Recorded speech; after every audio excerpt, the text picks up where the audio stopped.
Halo, assalamualaikum warahmatullahi wabarakatuh, teman-teman. Selamat pagi.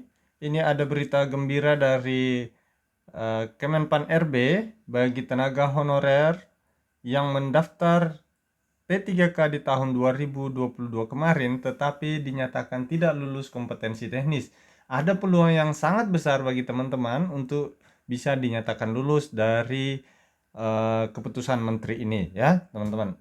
Jadi, mengingat karena kemarin ternyata di sini diperlihatkan ya, keputusan ini muncul karena mengingat tingkat kelulusan peserta seleksi pengadaan pegawai pemerintah atau P3K jabatan fungsional teknis tahun 2022 yang rendah, sehingga banyak lowongan jabatan fungsional teknis yang tidak terisi. Jadi memang di tahun kemarin ya, soal-soal teknis jadi memang di penerimaan P3K tahun 2022 kemarin itu saat berlangsung banyak formasi teknis yang tidak terisi karena banyak yang tidak lulus soal kompetensi teknisnya. Maka dari itu pemerintah melakukan evaluasi dan mengeluarkan peraturan ini ya. Inti dari peraturan ini ya, kita langsung bahas saja pada inti peraturan ini ya.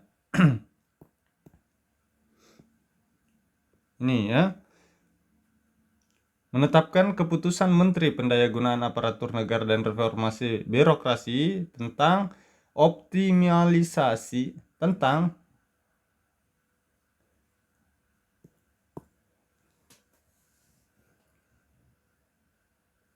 Halo, assalamualaikum warahmatullahi wabarakatuh, teman-teman. Selamat pagi. Ini ada berita gembira bagi tenaga honorer THK 2 ya, di mana di sini Menpan RB membuat peraturan terbaru Menpan RB terbaru terkait merespon banyaknya formasi jabatan teknis yang tidak terisi pada seleksi P3K tahun 2022. Maka dari itu, pemerintah mengeluarkan aturan terbaru untuk mereformasi passing grade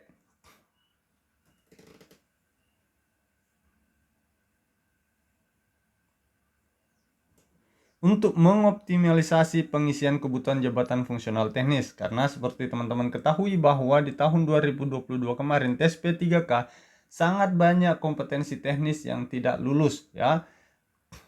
Maka dari itu kita lihat di sini pertimbangan dikeluarkan peraturan ini yaitu bahwa tingkat kelulusan peserta seleksi pengadaan P3K fungsional teknis tahun 2022 yang rendah sehingga banyak lowongan jabatan fungsional teknis tidak terisi. Intinya sih pemerintah ingin mengisi formasi lowongan jabatan fungsional yang tidak terisi ini dari peserta tes THK 2 yang tidak lulus kompetensi teknis di tahun 2022 kemarin ya. Nah, teman-teman di sini kita bisa lihat, tetapi tentunya akan dilakukan melalui perankingan kembali ya, teman-teman. Coba kita cek ya isi dari peraturan ini. Nah, di sini optimalisasi pengisian kebutuhan jabatan fungsional teknis pada jabatan P3K tahun 2022 dilakukan terhadap jabatan yang belum terpenuhi kebutuhannya.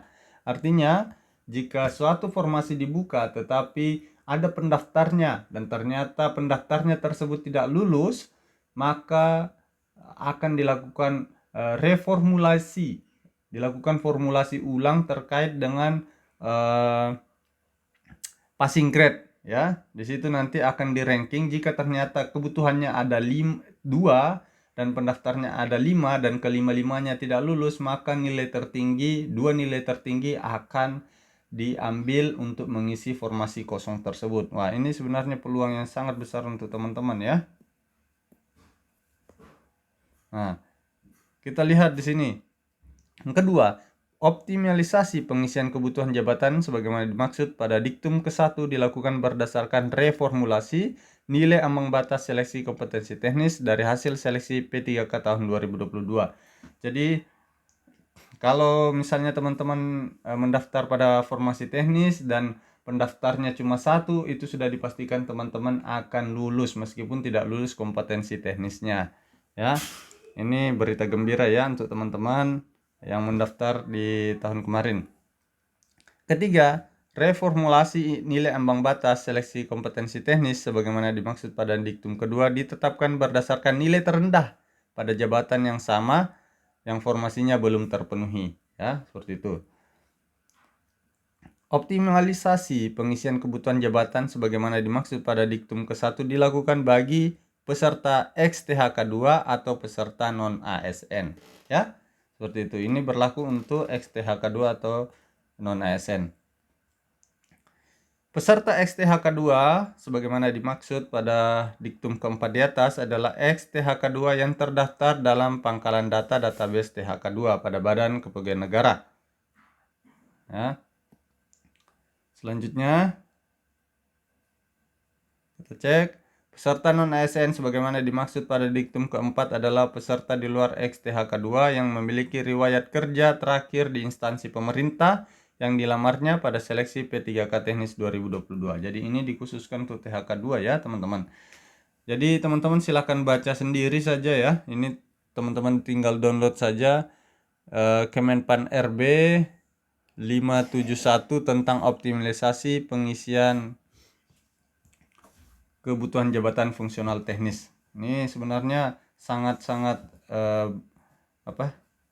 beruntung teman-teman THK2 yang mendaftar pada kompetensi teknis di tahun formasi 2022 karena meskipun tidak lulus kompetensi teknis tetapi kalau formasinya kosong itu masih berpeluang besar untuk mengisi formasi tersebut. Jadi tinggal dilakukan perankingan.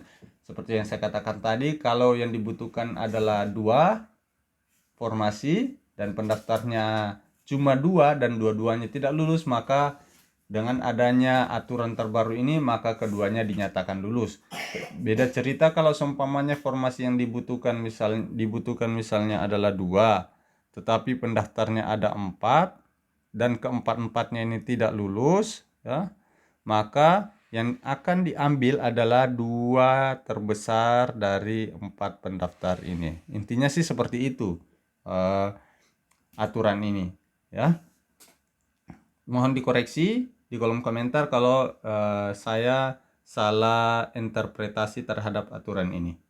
Oke, mudah-mudahan bermanfaat. Selamat untuk teman-teman yang sudah lulus P3K.